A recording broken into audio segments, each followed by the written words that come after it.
Welcome back to Tales from the Vault. My name's Jake, head of ecosystem at BitGo, and I'm joined here by Keone, who is a very important ecosystem partner, the CEO and founder of Monad. Thanks for joining us, Keone. Yeah, thanks for having me, Jake. So I'd love to start and just get a little bit about your background on how you made it into crypto. Sure. Prior to starting Monad, I worked in the high frequency trading space for about 10 years as a quant.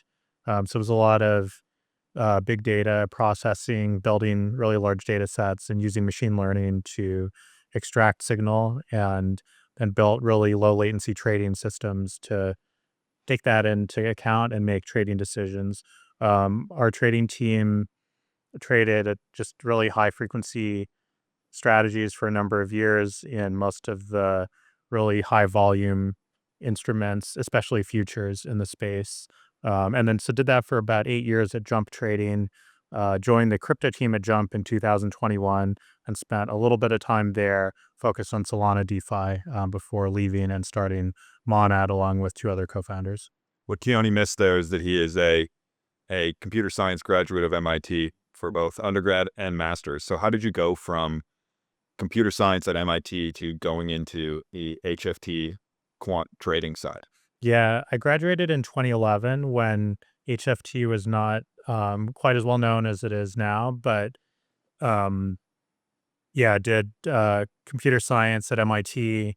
It was a great experience, doing a lot of projects, learning about a lot of low level systems, and HFT after that was kind of a natural, uh, exciting industry to get involved in because it's a lot of algorithms. Um, it's just like a battle of, who can write the best programs. And it's, everyone's basically on equal footing in the sense that anyone can go co-locate next to the exchange and build the fastest algorithms and the smartest algorithms. And that seemed kind of cool. It seemed um, exciting, and it was a good experience. Yeah, it's like that next wave of where hardware used to result in speed and edge, and now it's just who can write the better algorithms or use the better machine Mhm. learning models, Mhm. etc. Yep. So at what point in your time with Jump did you start learning about crypto and start having an interest in this space? Yeah, my teammate James Hunsaker, who ended up becoming one of my co-founders at Monad Labs after we left Jump in 2022. But he and I started working together in 2014 as part of a small trading team of about 10 people. And I think James was actually the first one of us who got really interested in crypto. I remember him telling me about BNB coin. And a bunch of other cryptocurrencies that kind of all went to zero, but not BNB. Yeah, exactly. So he was just like sort of trading just for fun. Um, yeah, for in his personal account in I think 2017, 2018, and then our trading team got involved in crypto trading around 2020, which was I think around the time when if I want to say 21 was when Elon Musk was tweeting about Doge all the Yeah. time, and there was the uh, Elon Musk appearance on SNL, I think in 21, that was kind of that was a memorable moment, and like a bit of a landmark in my memory. But yeah, I think 2020 was when we started trading crypto. How quickly did you start trading crypto? Because I got to imagine you see 24-hour market, Hmm. see not a lot of sophisticated trading activity, at least not earlier on. Hmm. So then bringing in some of these algorithmic models, you could probably build some automated trading strategies for yourself that would be fairly profitable based off, I don't know, volume, for example, where people were trading trends more than anything. Hmm. For sure. Yeah, like I said, I think it was somewhere around 2020 that our team got involved. It is, yeah, it's an interesting market because there's a lot of correlation structure. There's not only spot, but also expiring futures and perpetuals. And then you have a number of different exchanges. So there's a whole matrix of instruments, all for one coin. And then there's a whole bunch of other cryptocurrencies as well that each have their own matrix of instruments. So yeah, there's a lot to trade. There's a lot to do. Um, for me personally, I've never built algo trading setup on my own, like personally, because it is I also know like how big of an effort it is, but yeah, for a team, we started getting involved in 2020 or so. So then while you're sitting there, you're getting involved in the markets, at what point did you start having an interest in the actual, infrastructure, chains, tokens, etc.? Hmm. I think that was around 2020 as well, because yeah, I just remember spending some time with some friends who over Thanksgiving 2020. It is literally like the meme where like you go home for Thanksgiving dinner and then you tell everyone else about crypto, and that's kind of like a viral moment. Yeah. So had some friends over for Thanksgiving dinner, and they um one of the friends had just sort of pivoted into focusing on crypto. That combined with then spending a lot of time on crypto Twitter, following, sort of sorting through the noise and the people that are, um, yeah, maybe like less informed, that are just repeating the same thing all the time, to following people on crypto Twitter that sort of like carry the banners for the culture and um, enjoying all the memes. That was kind of the moment when I started to learn a lot more. But it has been a progressive journey. And then in 2021, our team actually merged into the crypto team at Jump, and we just became focused on it full time. And then when did you leave? Jump? Left in January 22. Okay. Yeah, so it was a pretty fast. Um, I joined the team in May 21 and then left in Jan 22.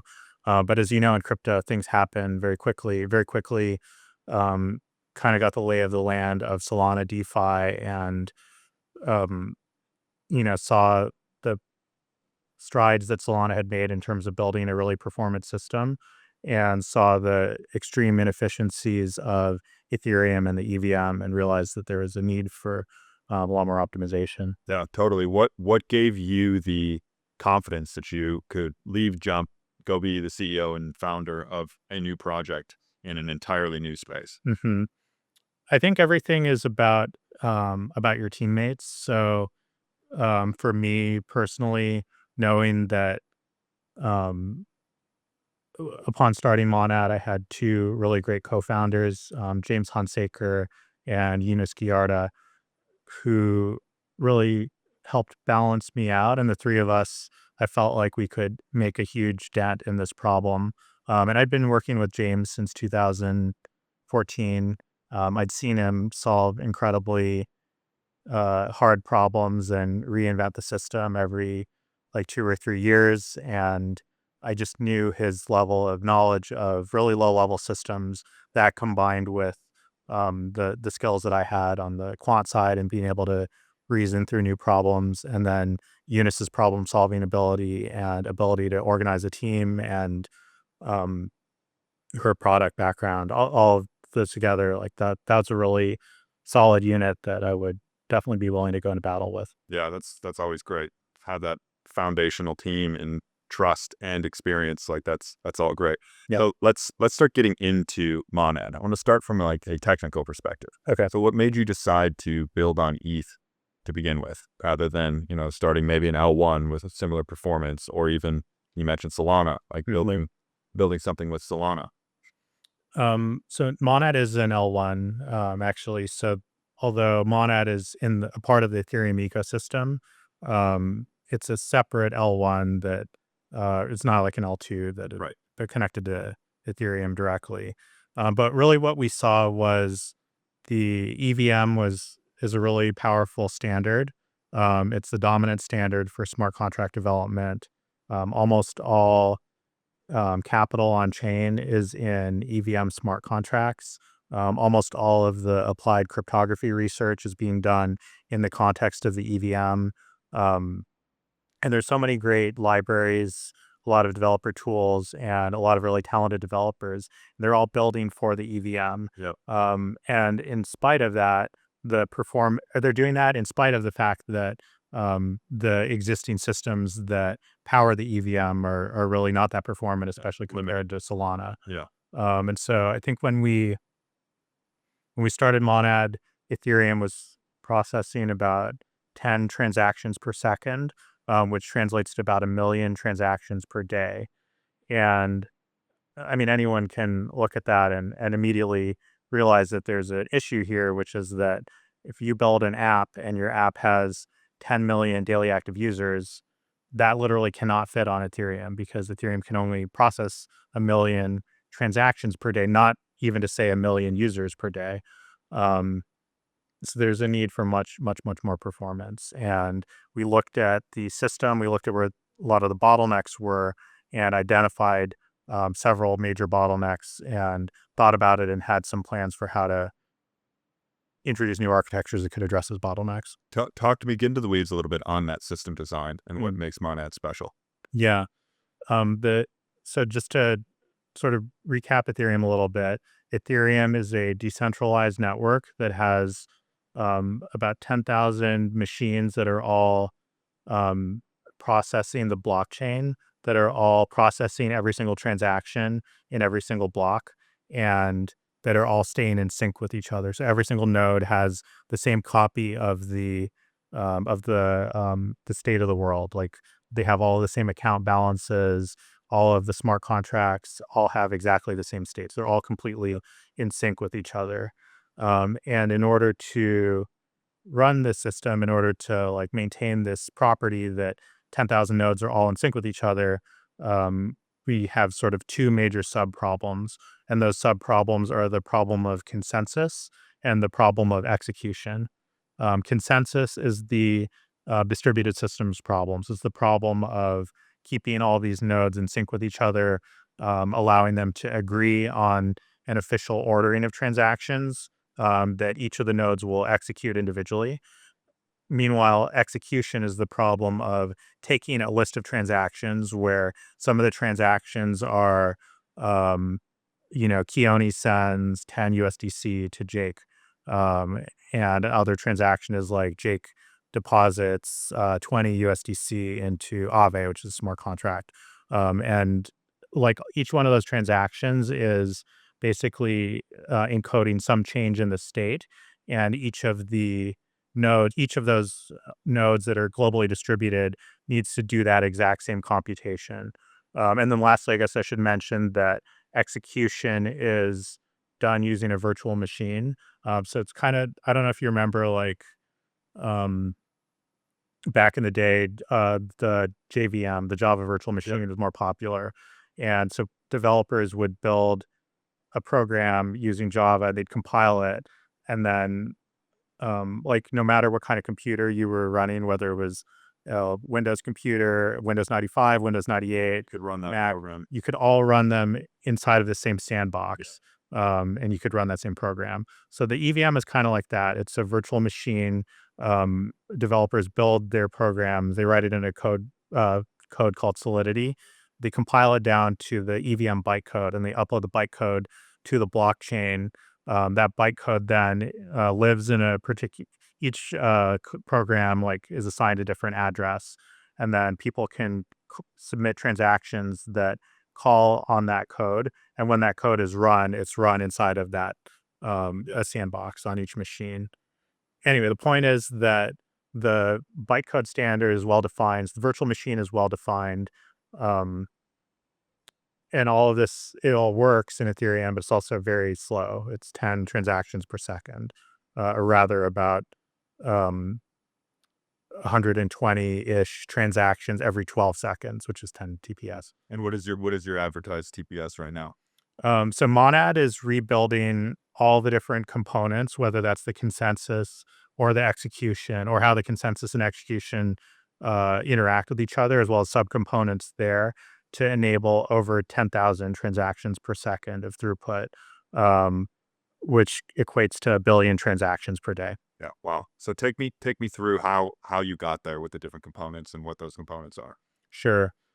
I think I'll describe them from sort of the lowest level to the highest level, if that's helpful. Yeah. So, as I mentioned before, Ethereum and Monad are both decentralized layer one blockchains, which means that they have a whole bunch of nodes that are all in sync with each other, that are living anywhere in the world, all talking to each other.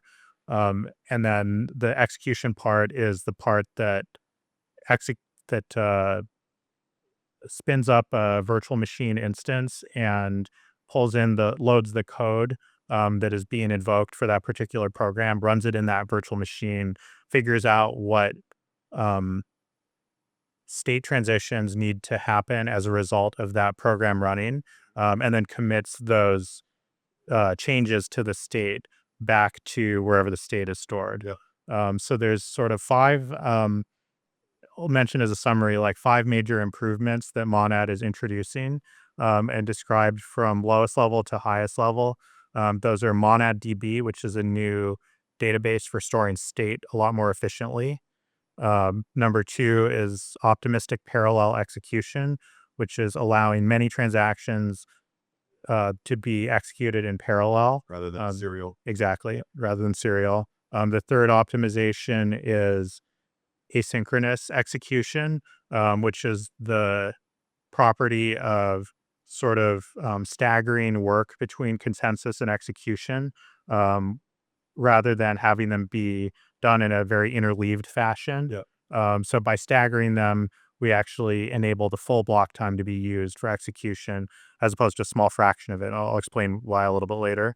The fourth improvement is um, RaptorCast, which is a protocol that allows blocks to get propagated around the world very efficiently.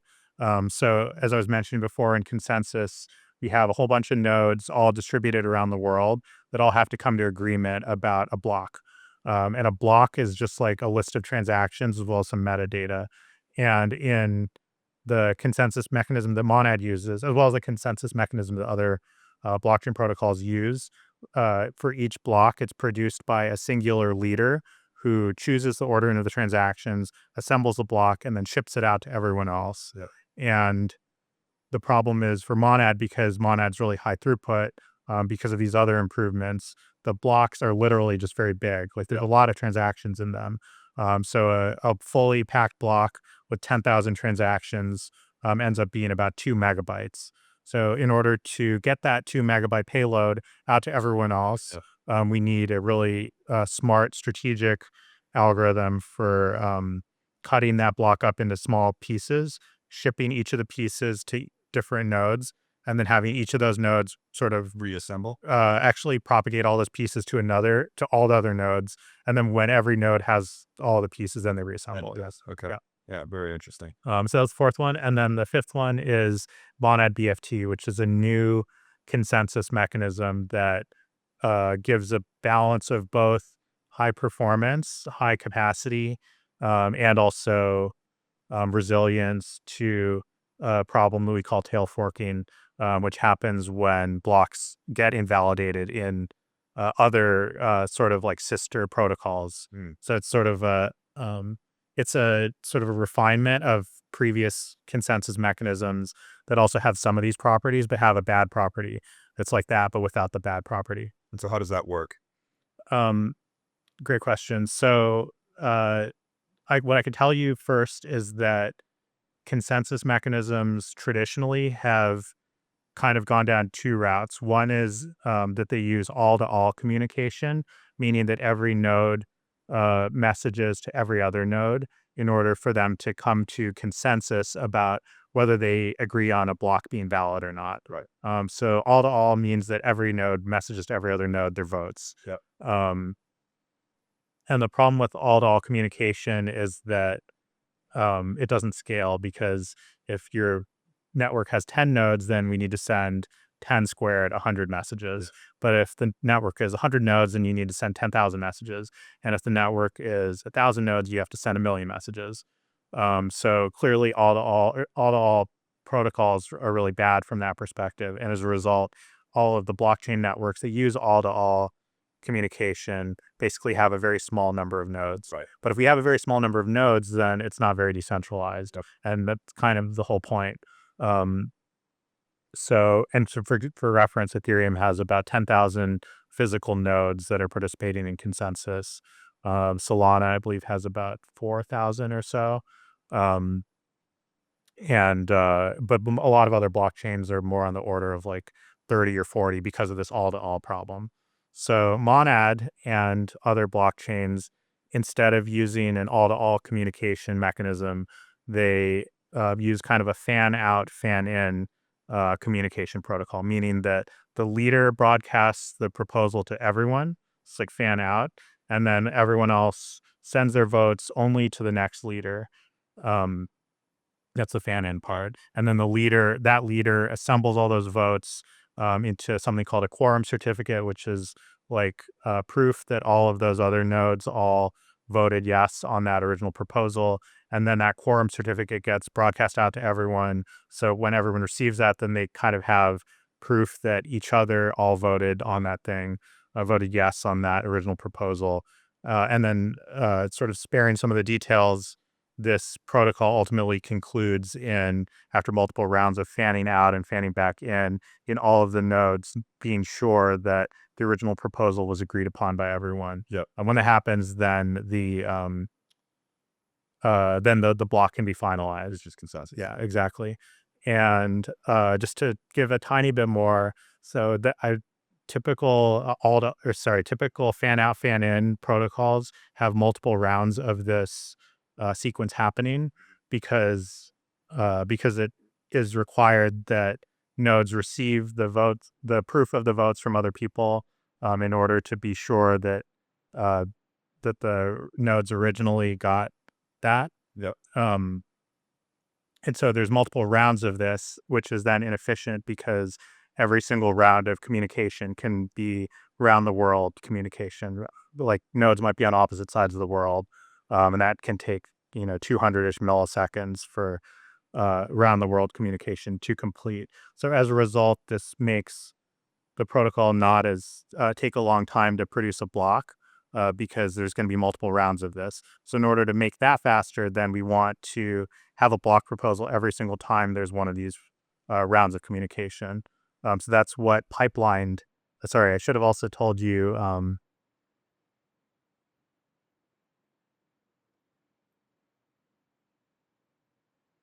I'm just going to start over a tiny bit, but not all the way back because No worries. that would be crazy. Got it. Yeah. Yeah.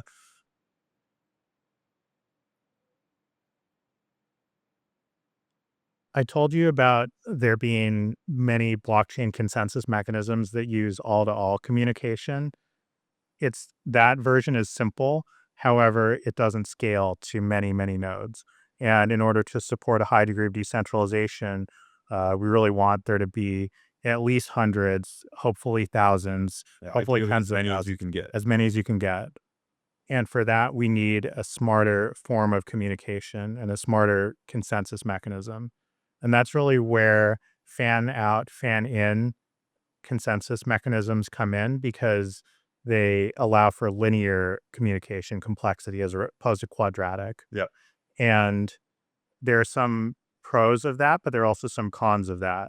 The pro of fan out, fan in is that it's linear in communication complexity, but the downside is that multiple rounds of communication are needed in order to ultimately finalize a block proposal. Right. And the way to address that, I guess you could say a band-aid that you put on top of that is we can have blocks proposed every single time there's a fan out to other nodes. However, and so when we do this, we introduce something called pipelining, which is where um Is that almost like queuing up the blocks? yeah, I guess the way I like to describe pipelining is that it's like how you would intuitively do laundry. So when you intuitively do laundry, you put a load of laundry in the washer, and then when it's done, then you move it to the dryer. But you also put a second load of laundry into the washer. And then when the dryer is done, then you take it out and you fold the laundry, but at the same time, you move the second load into the dryer and you put a third load into the washer. That's Assuming much, you have a lot of laundry. assuming you have a lot of laundry to do. Exactly. As opposed to just only naively like putting clothes in the washer, then in the dryer, then folding before starting on the second load. It's like an assembly line, keeps it moving. Exactly.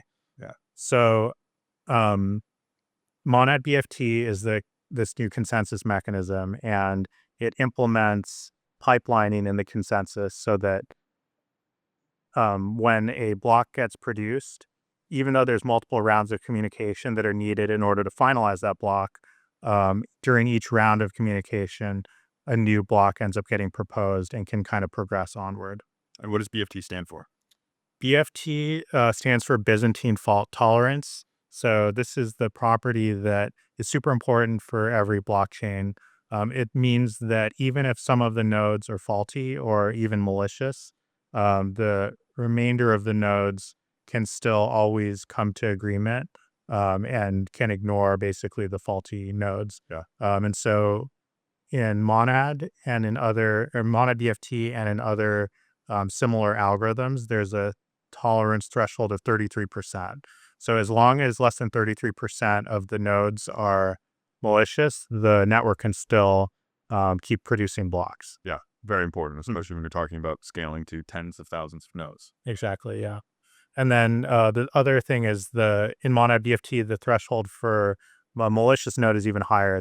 It would require 66% of the network to be malicious in order for something malicious to get finalized. Yeah. And so is that because you have an expectation of higher malicious activity on Monad, or is just because you're trying to increase the barrier so that you have less chance of transactions Uh, having an issue? no, the 33 and 66% are actually thresholds that are tied together.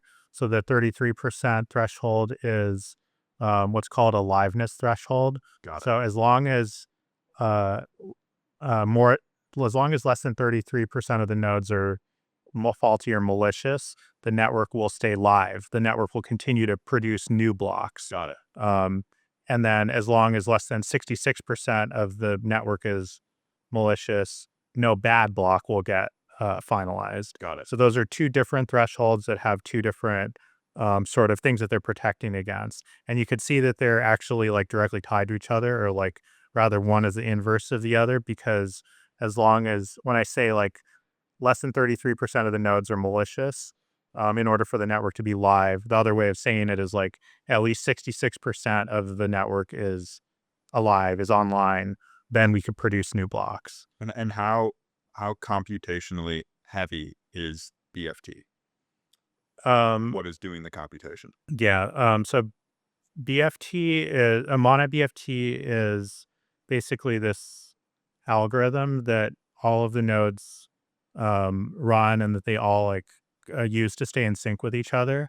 It's mostly the overhead is mostly around network packets, and it's like the thing that we're trading, or the thing that we're optimizing is bandwidth.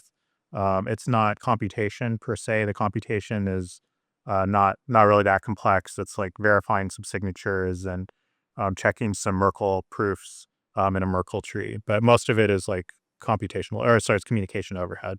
And what do you say to those that point out Monad's centralization versus decentralization in the whole blockchain trilemma? Mhm.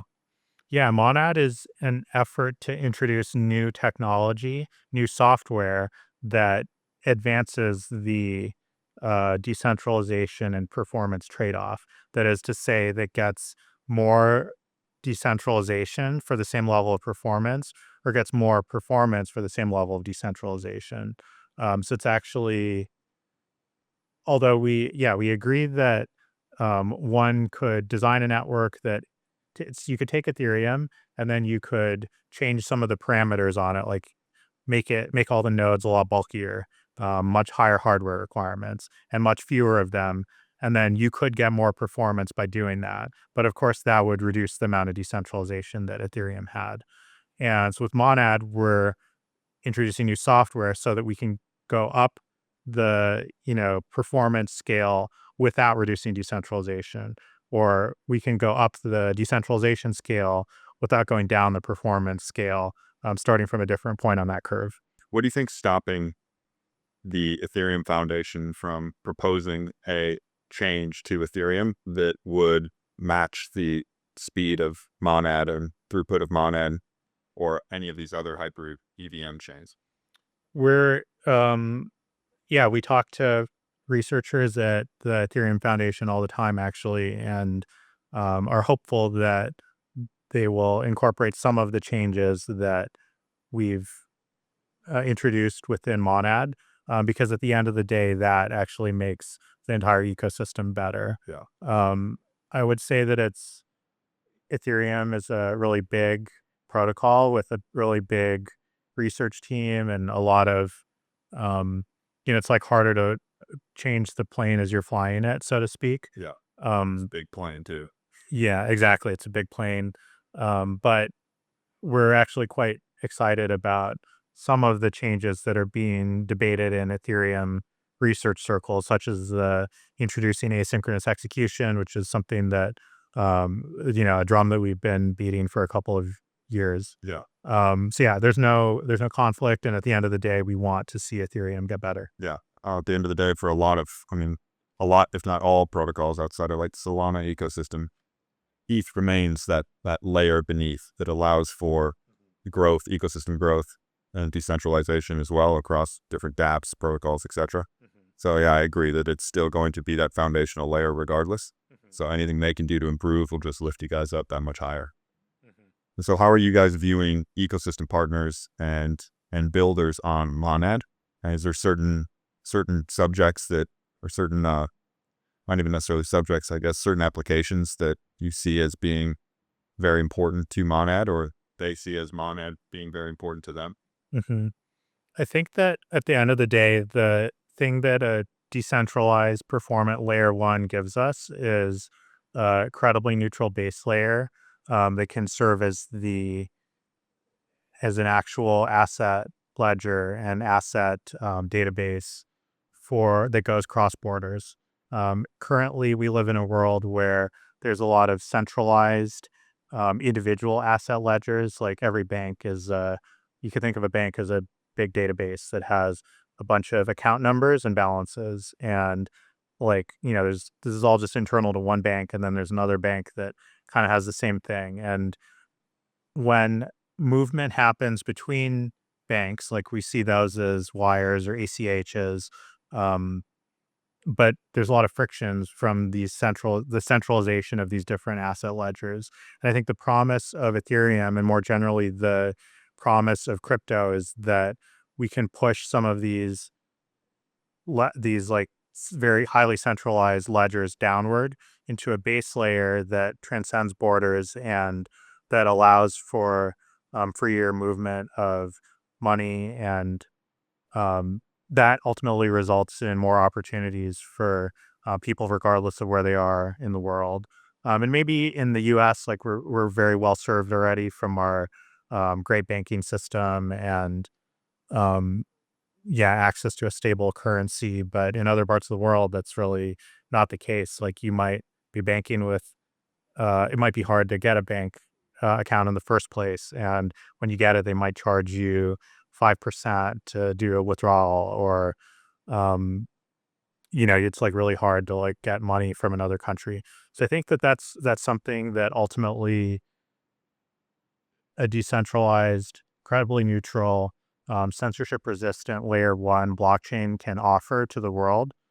And I think that what we're really excited about is just supporting builders that are able to leverage that and take advantage of the really high performance of Monad, with over 1 billion transactions of throughput per day, and really cheap gas fees. That's another thing I didn't really mention is that because of this really high performance, every single individual transaction is really cheap. Yeah. It doesn't cost a lot of resources in order for people to use it.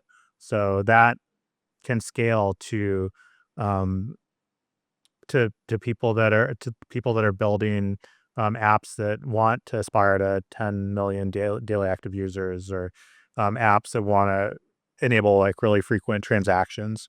And how involved are you guys in that building process? Like, you're submitting RFPs or are you working with specific teams? Mm, Or is this more of a decentralized process where you submit or you share your developer docs and then mhm, you hopefully have a good enough developer experience that it's easy for them to build? mhm.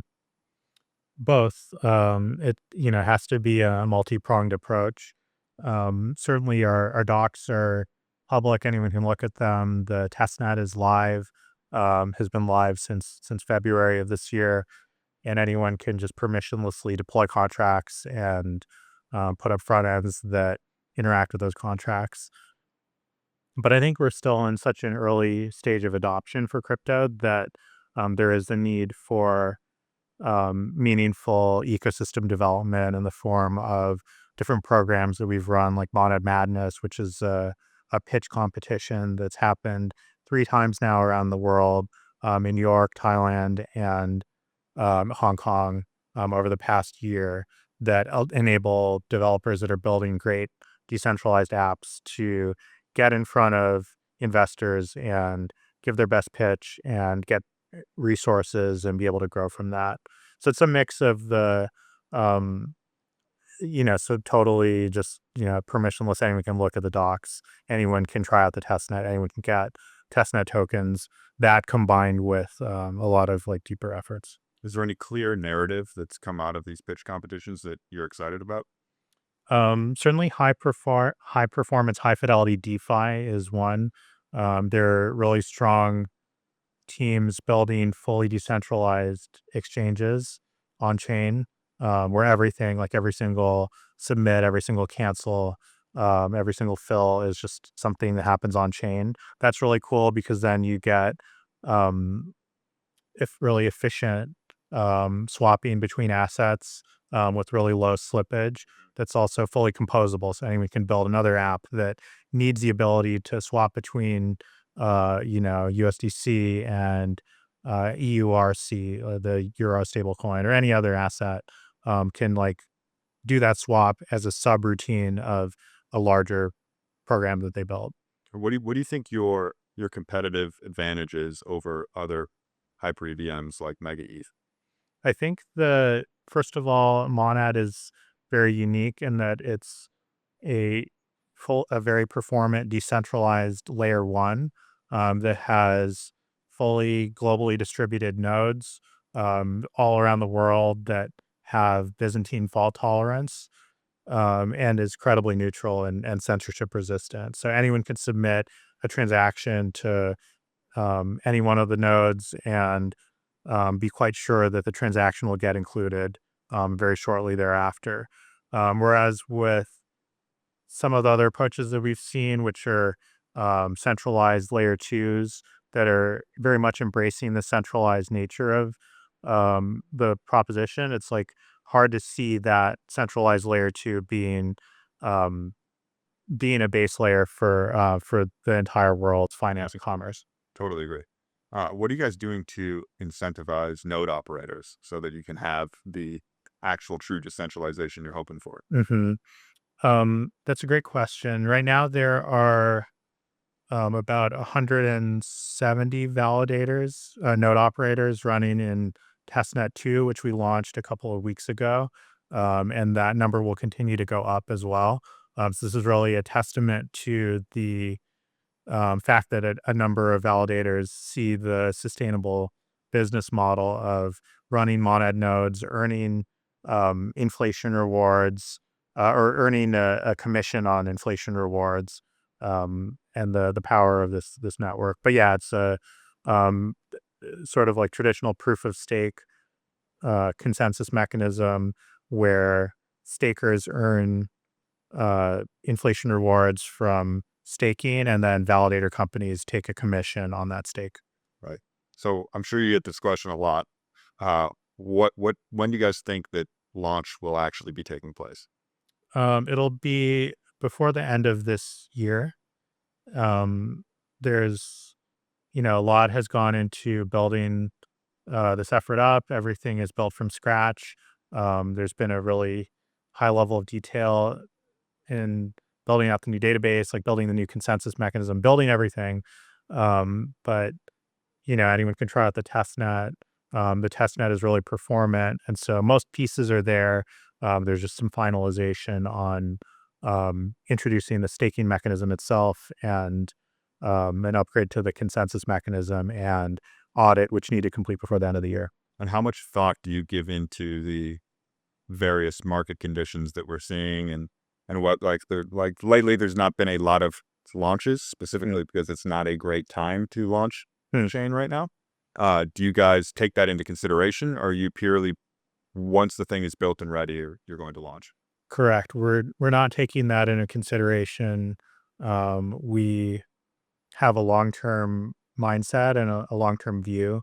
I would actually argue that launching um, in a challenging market is actually good because it means that there are fewer distractions and the builders that are building are people that are really here for the right reasons and building for the long term. Um, Truer price discovery as well. Truer price, absolutely truer price discovery, and yeah, I mean we're ready for whatever the market throws at us. So we're just want to get the technology out there into the hands of many developers and users. Yeah, and from a go-to-market perspective, have you guys started that full go-to-market push, or are you guys going to do that closer to launch? Um, I would say we're uh it's probably it depends on what you mean by that, I guess. Yeah, I guess the push to just bring on users and builders. I mean, it seems like the building bit is already well underway. Hmm. Yeah, I think I mean the Monad community is incredibly active and been really supportive over the past couple of years. So in some sense, the go to market push has been going on for quite some time, but it's just community driven. It's just a lot of people that are have made a lot of friends in the Monad community and gotten opportunities to like gotten jobs in Web3 from um, showcasing their value and their skill through community contributions. A lot of people that are getting more followers on Twitter and getting opportunities to organize things, getting leadership opportunities. So that's actually been going on for quite a while, and I do have a great amount of gratitude to the individual community members for honestly for putting Monad on the map. Yeah. How would you define the Monad community? So it seems like all these Mhm. all of these different chains, whether they're L1s, L2s, they all kind of have, their own little Mhm. cultures. What do you think? Yeah. What do you think's unique about the Monad culture? I think the Monad community culture is people that are really friendly and very kind, very creative, generally pretty low ego, um, and people who have been like interested in crypto for a long time. And actually, a lot of people got involved in the Monad community during the bear market of 2022, 2023. We opened the community in November 2022, 1 week before the FTX crash happened. And so I think for a lot of people, it's just like a safe space to um, commiserate and be around other people that don't just want to be, uh, yeah, talking about like price charts and gloominess, but actually trying to get better at what they do. I'm smiling because, of course, that question will end in they're the best community, they're amazing people, because Yeah, I mean, I know that every project leader will say that, but I do feel sincerely that they're extremely thoughtful people in the Monad community. And actually, a lot of community members have sort of remarked that they initially got interested in the project because, um, they were interested in the possibility of an airdrop, or yeah, they're sort of like joined as airdrop farmers. yeah. But then over time, actually, sort of by making friends and spending a lot of time with each other and realizing there's a lot of opportunities um, to be part of like family, honestly, that really sort of changed their mindset and they have like a longer term mentality of just seeing that there's other opportunities for value by Right, being part of the space, but also by contributing. right. They're not just going to swap to the next thing that they can farm. They're Hmm. actually going to stick around and watch this thing through. That's got to be feel really cool to watch that happen at a large scale. Hmm. It's extremely unique. It's hard to and it is also very driven by the community as well. So like when I say individuals, I really do mean like in my head there's 10 or 20 or depending on like the level of contribution, like 100 or 200 or but people that have actually shaped the effort, the things that they did to promote the culture. Really, Yeah, that's it's not driven by me; it's driven by them. yeah. And then the feedback you get from those individuals that are so involved is also invaluable. Yep. So what key things do you think need to happen for Monad to be successful and see the growth that you're hoping for? We're still very early in our journey overall, being pre-mainnet. Um, so a lot has to happen. We need to continue to I and the rest of our team need to work super hard to help the ecosystem grow, to support builders, to give really candid feedback, to challenge their assumptions while also being really supportive of them on their journey. Building any startup is really hard. Success is not guaranteed, and um, every product requires a lot of iterations of building something really uh, it's like we say when you're building a car business, you should start by building a skateboard and seeing who actually, makes use of that. Is that actually useful? And getting a lot of iterative feedback. It's a quite a challenging, it's really challenging to do that. So I think that's probably the single biggest thing is supporting builders that are building what ultimately can become killer apps through the iterations of their product journey. What makes you obsessed with Monad? There's so much to do, and I'm surrounded by a extremely talented team and an extremely supportive and thoughtful community. When you asked initially about like how I got the conviction to um, leave my job and start Monad, it was about the team, it was about the people, and that's still very much true now. Any team, like I'm certain that we will be successful because of our team, because of the people. Yeah, that's awesome. And then there was one other thing that I just wanted to go a little bit deeper on, and that was the database layer. Mm, So like what makes it unique and be able to handle state in such a better way than what's traditionally used? sure. For context, I like to describe an SSD as a bottle that has a really wide bottleneck. So right now, the modern SSDs can offer about a million IOPS or IO operations per second. So that's quite good, actually. If you can actually, do a million reads or a million writes every second. Um, and just keep in mind, like we were saying, that Ethereum is processing 10 transactions per second. Of course, a transaction is more than one. Um, every transaction probably has like a bunch of reads and a bunch of writes. But that's sort of the framing that you can think about as the ultimate constraint is the SSD throughput, because the SSD is storing all of this blockchain state, whether it's like account balances or um, any arbitrary state on any arbitrary smart contract. That's the most fundamental bottleneck of blockchain performance. And oh, sorry, it is the bottleneck, assuming that you don't want all the nodes to have a really high amount of RAM. So if you want to kind of put a finger on the scale, you could say every single node needs to have 256 gigs of RAM or 512 gigs of RAM or whatever, which was originally what Solana. That was what Solana's hardware requirements were in 2021, 22, 23. They've come down a little bit since then. I think now they're like 128. You But could theoretically run this all out of memory too, right? exactly. Yeah. So that's so maybe to start the conversation, we want we want the network to be highly decentralized. And the network will not be highly decentralized if it's really expensive to run a node, because then the only people that will run nodes will be people that are um, getting paid a lot of money to like run the nodes, which would be basically like professional validator companies. Yeah. Um, we want anyone to be able to run a node so they can have full access to the state, verify every transaction.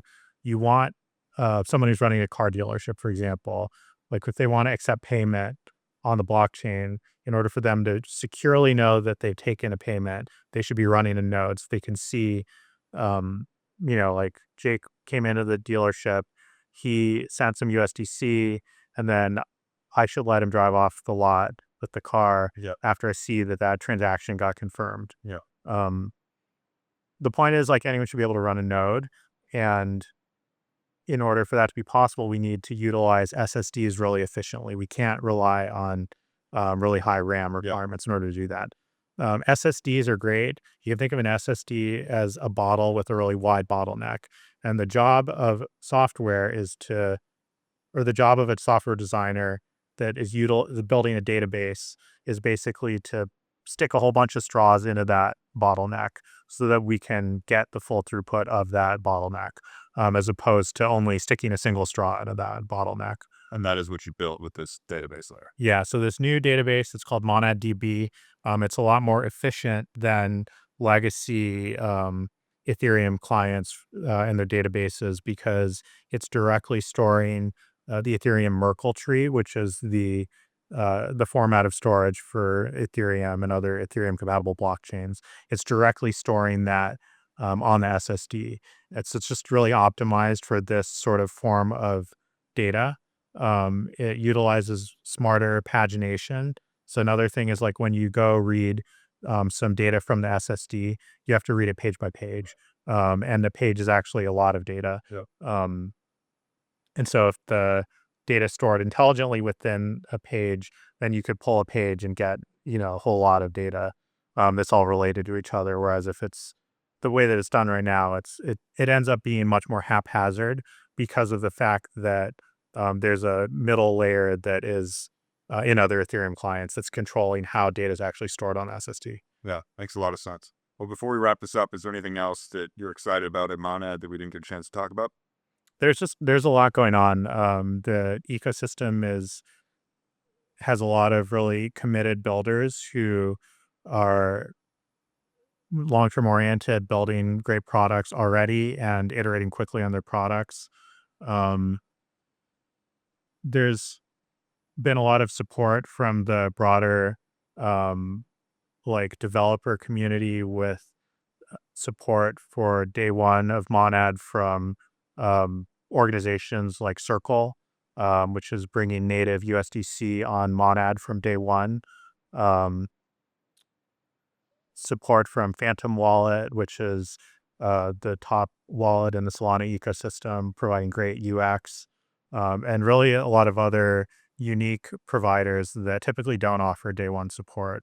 So it's just a testament to the strength of the ecosystem and the conviction that a lot of folks have. Yeah, and how far you guys have come, even pre-launch, right? Mhm. It's really, really incredible stuff. Well, awesome, Keone. Thank you so much for joining. Yeah, thanks for having me, Jake.